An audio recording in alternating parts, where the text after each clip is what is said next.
In a small Ohio schoolhouse in 1854, a young boy sat at his desk struggling to follow his teacher's words. The other children could understand, but for him the sounds seemed distant, muffled, like whispers underwater. One day, his teacher's patience ran out. Addled, he called the boy, confused, mixed up, slow. The words stung, but they didn't sting nearly as much as the laughter that followed.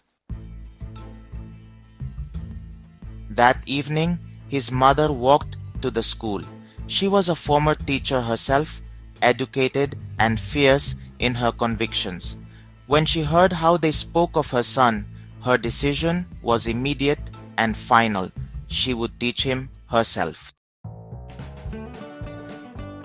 At home, she saw what the teachers missed.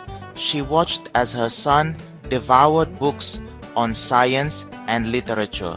She nurtured his endless curiosity about how things worked. When he turned their cellar into a makeshift laboratory, she didn't scold.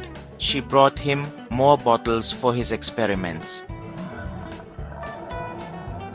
Under her guidance, he learned not through listening, but through doing, through touching, through taking things apart and putting them back together.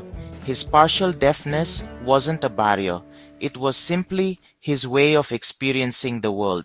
That boy grew into a man whose mind never stopped questioning, never stopped inventing. He would go on to hold 1,093 patents. His innovations would transform human civilization forever.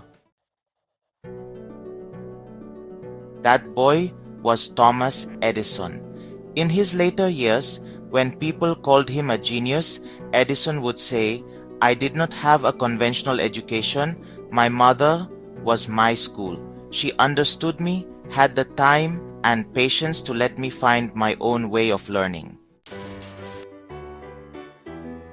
Sometimes the greatest teachers aren't found in classrooms. Sometimes they're found in parents who see beyond labels, who nurture potential others missed, who believe when no one else will. Because the right kind of love doesn't just believe in what a person is, but in what they could become. For more captivating stories and fascinating facts, don't forget to like and subscribe to Mr. Story Weaver. Stay tuned for more.